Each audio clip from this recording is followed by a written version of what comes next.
Halo, Media Asia Conference participant. I am Hermin Indah Wahyuni, lecturer from Communication Department, Faculty of Social and Political Sciences, Universitas Gadjah Mada, Indonesia.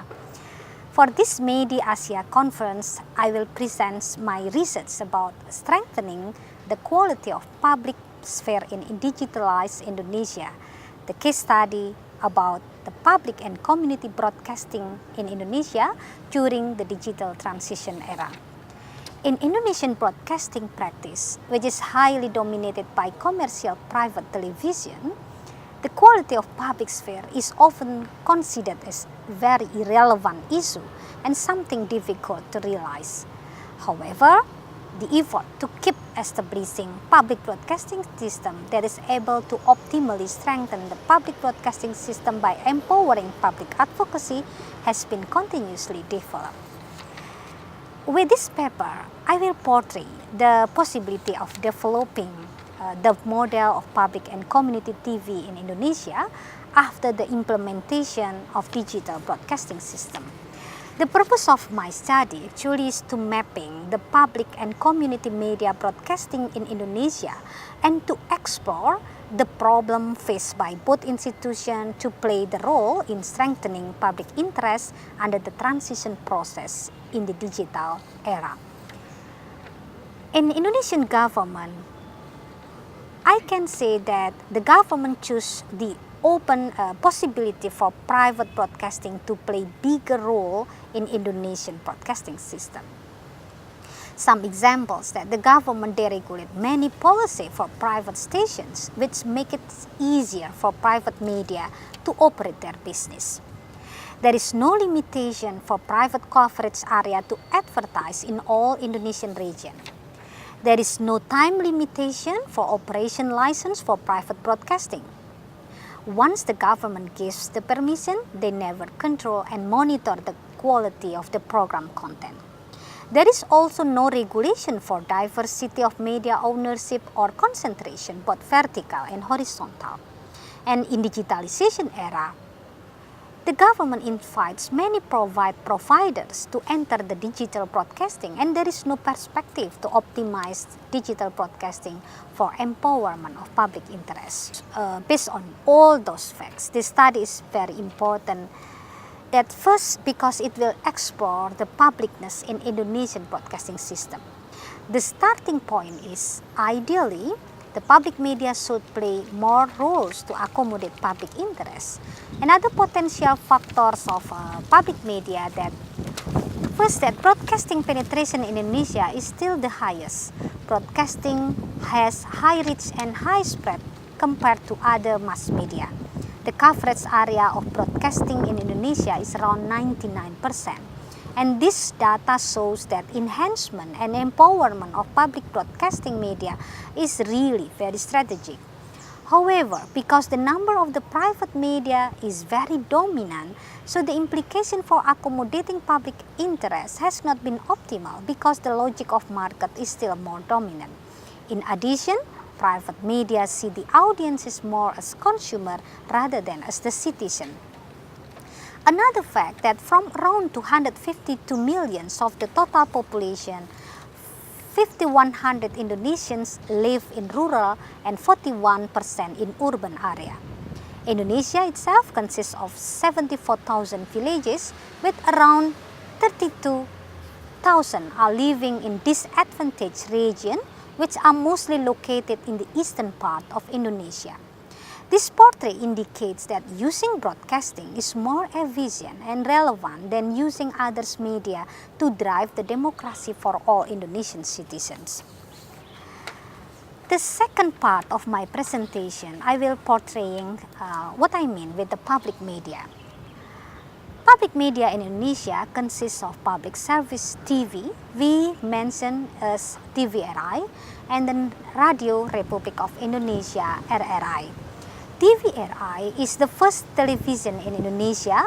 It established in 1962, and this TV is expected to perform the function as public television in Indonesia. At first, TVRI is managed by the foundation until the year 1965 1966 and subsequently become television which speaks of government under the control of the Indonesia Ministry of Information until 1999. And then community TV. Indonesian community media consists of community TV and community radio. Indonesian community TV stations are associated with the association named Asosiasi TV Komunitas Indonesia, while community radio stations are associated with Indonesian Community Radio Network or Jaringan Radio Komunitas Indonesia. Up to 2012, there were only 31 community TV stations, and afterwards, this number tends to decrease. Meanwhile, based on data from Indonesian Network Community Radio, there are more than 500 community radio stations in Indonesia. This is very potential. However, until 2012, only 250 of them had formal permit from the state. The strength of community media that is they have the power to empower their community. Some cases show their role in Indonesian community and could be seen as the successful role of community radio. They play their role on building awareness of disaster management, health, protection of local culture, and also empowerment of women. The third part of my presentation, I will share about the design of my research. The design of my research method is actually empirical field case study by observing relevant conditions in the field, especially in public and community broadcasting media. The data will gathered by doing field observation in organizational context, conduct focus group discussion, and in-depth interview with relevant actors. I conduct my research in early 2014 and using observation and FGD. And the data collection method is database FGD conducted with the managers of TVRI and RRI, key informants from community media, and policymakers in the field of digitization.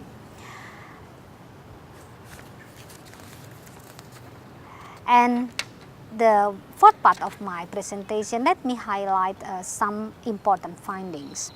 In Indonesia case, there are some potential factors and barriers from internal and external source in the empowerment of public digital era. One of the positive potential is the increasing numbers of frequency will provide more opportunity to the improvement of service for both public and community needs. Whereas from the external side, the emerging problem is the absence of new approach in developing public and community TV and radio through regulation that may give optimal space for development. So in general, public and community media face serious challenge to play their role in strengthening Indonesian public sphere. Based on data to strengthen public broadcasting system, some recommendation will be needed. The first that it is very important to creating legal regulations which can guide the empowerment of public broadcasting sector. Legal regulation can make the role, function, and structure clearer by defining in the regulation. I would like to emphasize that regulation for public media should be based on idealism and goodwill to strengthen public media as the pillar of Indonesian broadcasting system. In addition, regulation has to comprehensively answer all problems in public broadcasting system.